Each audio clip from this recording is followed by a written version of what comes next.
Hello everyone, welcome to Nitya classes. मैं हूं ओम जी और आज हम लोग डिस्कस करने वाले हैं sustainable development and earth summit 1992 से रिलेटेड कुछ फैक्ट्स जो आपकी बुक्स में ही दिए गए हैं। हम लोग डिस्कस करेंगे जो कि क्लास 10th का ज्योग्राफी सब्जेक्ट से फर्स्ट चैप्टर है रिसोर्स एंड डेवलपमेंट का, आपका सस्टेनेबल डेवलपमेंट। बहुत सारे स्टूडेंट्स इसमें कंफ्यूज हो जाते हैं कि सस्टेनेबल डेवलपमेंट आखिर है क्या। तो सबसे पहले इसकी जो मीन्स दी गए हैं उसे समझते हैं। सस्टेनेबल डेवलपमेंट या economic development means development should take place without damaging the environment. Development in the present should not compromise with the need of the future generation. इसका मीन्स क्या है?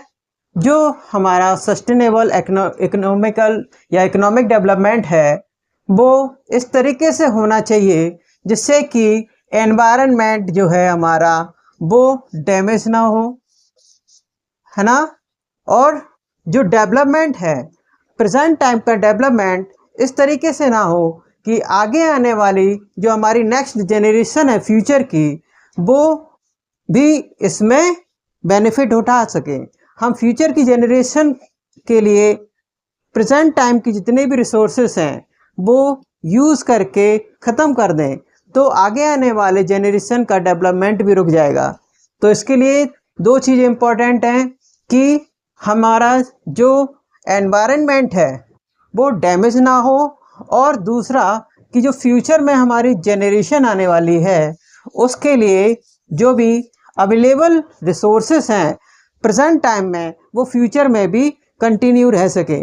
अगर प्रेजेंट टाइम को ही देख करके हम लोग अगर जितने भी रिसोर्सेस हैं उनका यूज़ कर लेंगे तो फ्यूचर की जो जनरेशन है उसके लिए कुछ बचेगा ही नहीं जिससे कि वो डेवलपमेंट हो सके। तो इसका मीन्स ये भी समझ सकते हैं जितने भी हमारे पास में रिसोर्सेस हैं उसको हम इस तरीके से यूज़ करें जिससे कि वेस्टेज ना हो और साथ में किसी भी तरीके का हमारा जो एनवायरनमेंट है उसमें डैमेज ना हो।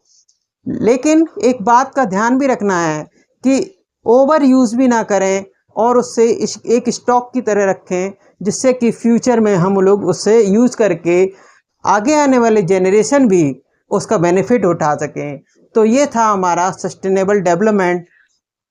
अब आते हैं सेकंड, जो कि सस्टेनेबल डेवलपमेंट को आगे कंटिन्यू रखने के लिए की गई थी, जो कि रियो डी जेनेरियो अर्थ समिट के नाम से जानी जाती है, जो 1992 में ब्राज़ील के रियो डी जेनेरियो प्लेस पर हुई थी।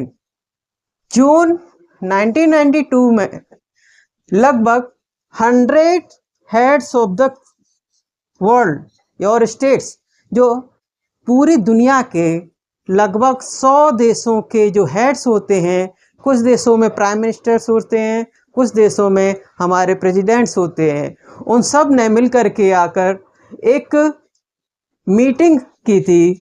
वो रियो डी जेनेरियो में, जो कि ब्राज़ील में पड़ता है, वो हुई थी, जो कि हम फर्स्ट इंटरनेशनल अर्थ समिट के नाम से भी जानते हैं, जो कि 1992 में जून में की गई थी ब्राज़ील के रियो डी जेनेरियो में। तो ये जो अर्थ समिट थी उसमें क्या चीज़ें डिस्कस की गई उसे भी समझना है।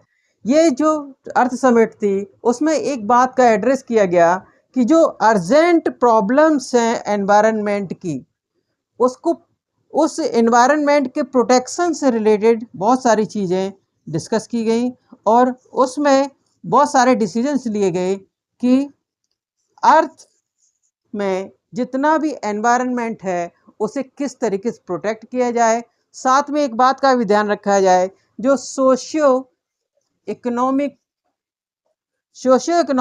डेवलपमेंट है प्रेजेंट टाइम में पूरे ग्लोबल लेवल पर वो किस तरीके से किया जाए, जिससे कि सोशियो इकोनॉमिक क्यों बोला गया है, वैसे तो इकोनॉमिक ही बोलना चाहिए। सोशियो इकोनॉमिक का मीन्स है कि जो सोसाइटी है, सोशल पर्सन्स हैं, सोसाइटी के अकॉर्डिंग ही हमें इकोनॉमिक डेवलपमेंट करना है। सोसाइटी को डैमेज करे बगैर, सोसाइटी के लिए एनवायरनमेंट को बचा करके हम लोगों को ग्लोबल लेवल पर डेवलपमेंट करना है।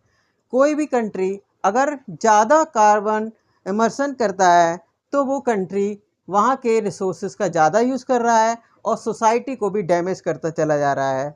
तो यहाँ पर जो लीडर्स थे, कुछ चीज़ों को उन्होंने निकाल करके दिया या कुछ रूल्स बनाए। पहला था, लीडर ने एक डिक्लेरेशन साइन किया, वो था ग्लोबल क्लाइमेट चेंज पर, जिसमें कि ध्यान में रखा गया कि जो ग्लोबल लेवल पर क्लाइमेट चेंज हो रहा है उसको कैसे बचाना है और बायोलॉजिकल जो डाइवर्सिटी है उसको हमें कंटिन्यू रखना है। बायोलॉजिकल डाइवर्सिटी का मीन्स है कि जितने भी प्लांट स्पेसीज़ हैं, जितने भी एनिमल्स के स्पेसीज़ हैं, उन सबको हमें बचा के रखना है। साथ में ग्लोबल लेवल पर जो क्लाइमेट में चेंज आ रहा है उसको भी हमें रोकना पड़ेगा, क्योंकि जितने भी ग्लोबल लेवल पर चेंजेस आते हैं, जैसे कि अब हम देख रहे हैं ग्लोबल वार्मिंग।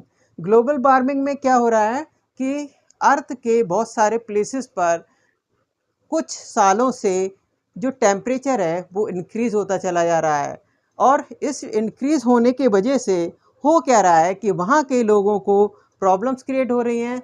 साथ में जो भी पोलर रीजन में ग्लेशियर्स हैं वो भी पिघलते चले जा रहे हैं। इससे क्या हो रहा है कि वाटर लेवल बहुत सारे प्लेसेस का बढ़ता जा रहा है और जो लैंड एरिया है वो ओशियन में मर्ज होता चला जा रहा है। दूसरा, एक बात पर ध्यान दिया गया कि ग्लोबल जो फॉरेस्ट के प्रिंसिपल्स हैं, ग्लोबल लेवल पर फॉरेस्ट के जो रूल्स हैं उन्हें बनाने की बात की गई, जैसे कि ग्लोबल लेवल पर फॉरेस्ट किस तरीके से होना चाहिए, और एक नया एजेंडा एडॉप्ट किया गया जिसे हम कह सकते हैं कि सस्टेनेबल डेवलपमेंट के लिए ही था।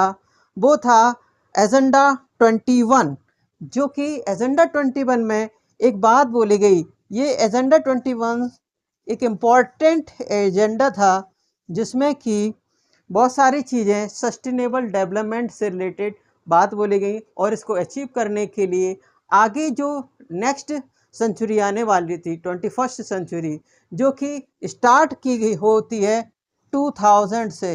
इस 2000 ईयर से जो स्टार्ट होती है, वहाँ से लेकर के आगे आने वाले टाइम तक जो एजेंडा 21 है उसे पूरा किया जा सके। तो I hope you have clearly understood the both two topics, sustainable development and Rio de Janeiro Earth Summit 1992। इससे रिलेटेड जो क्वेश्चंस हैं वो बोर्ड एग्जाम्स में तो आते ही आते हैं, आगे आने वाले जितने भी कॉम्पिटिटिव एग्ज़ाम्स हैं उनमें भी इनसे रिलेटेड क्वेश्चंस आ जाते हैं। ख़ास तौर पर जो सबसे ज़्यादा इम्पोर्टेंट है वो आपका अर्थ समिट का है।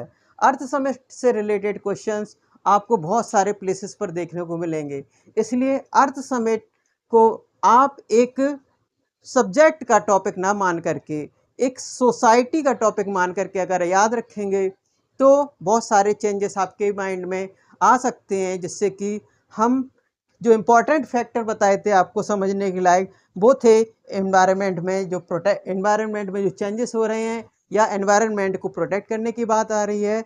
दूसरा, सोशो इकोनॉमिक डेवलपमेंट कैसे किया जाए इसके बारे में बताया गया है।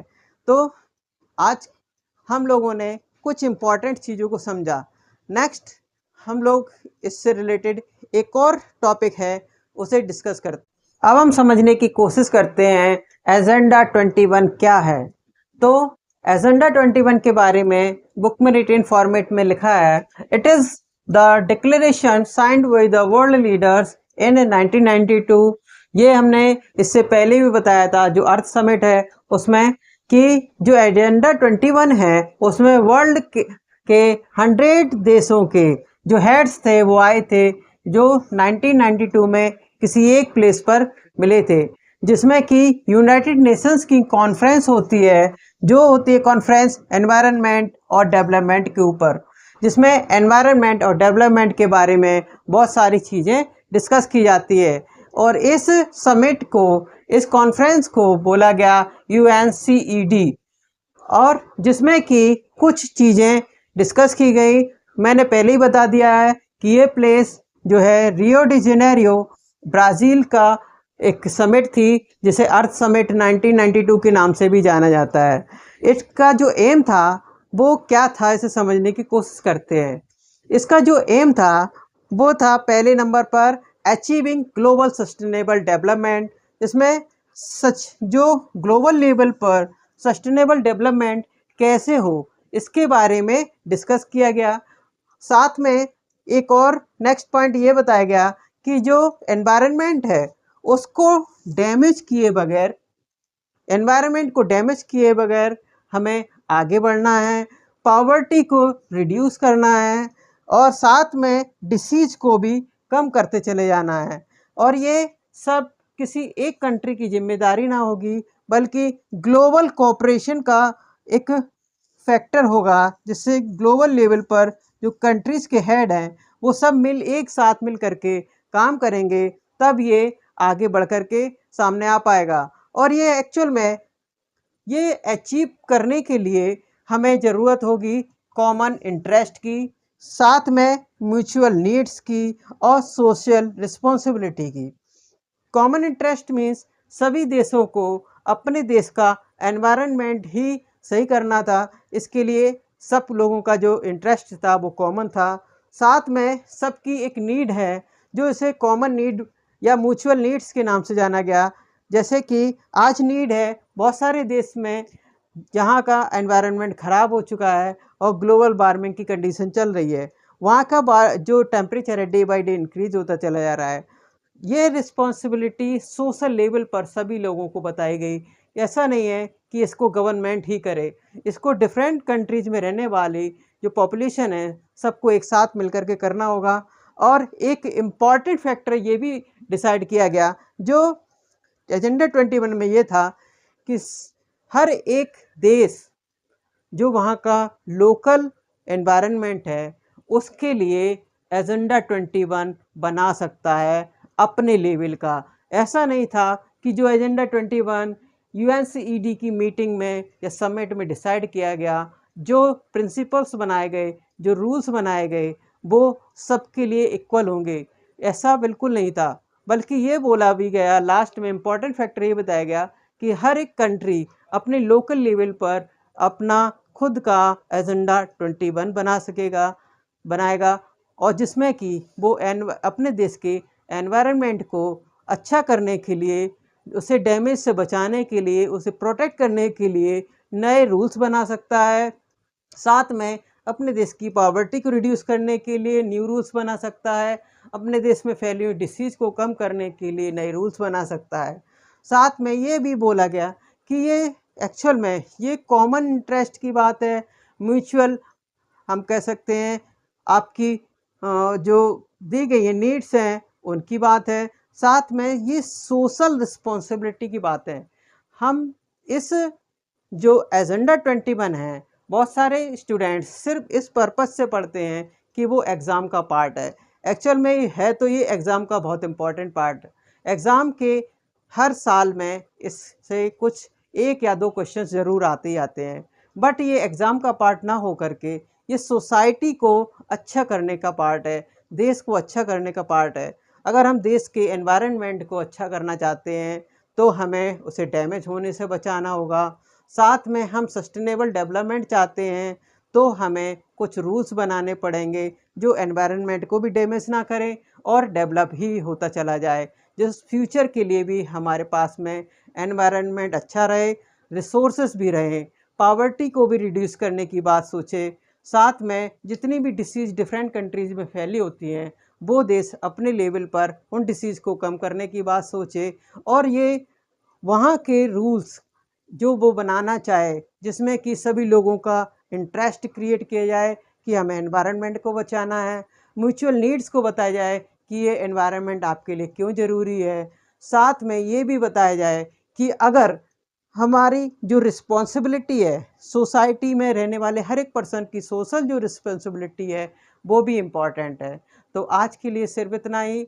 वैसे तो आज के टॉपिक आपको कुछ इंटरेस्टिंग लगे होंगे क्योंकि ये टॉपिक्स आपकी सोसाइटी के आसपास के रहने के लिए बहुत ज़रूरी हैं, उसे समझने के लिए बहुत ज़रूरी है।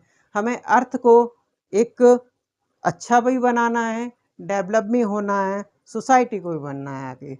तो आज के लिए सिर्फ इतना ही। सो जो स्टूडेंट्स हमें देख रहे हैं और जो स्टूडेंट्स थोड़ा सा भी लाइक कर रहे हैं, तो please subscribe and like and share, जिससे कि हम आपको और अच्छी एनर्जी से अच्छा मैटर दे सकें। क्योंकि ये जितना भी मैटर मैं आपको पढ़ा रहा हूँ वो मैटर आपके लिए जो सीबीएसई के एग्ज़ाम्स होने वाले हैं, या किसी भी एग्ज़ाम्स की बात की जाए, सीबीएसई के एग्ज़ाम में तो इम्पोर्टेंट है ही, सीबीएसई के एग्ज़ाम के साथ साथ डिफरेंट कॉम्पिटिटिव एग्ज़ाम्स में भी इम्पॉर्टेंट है।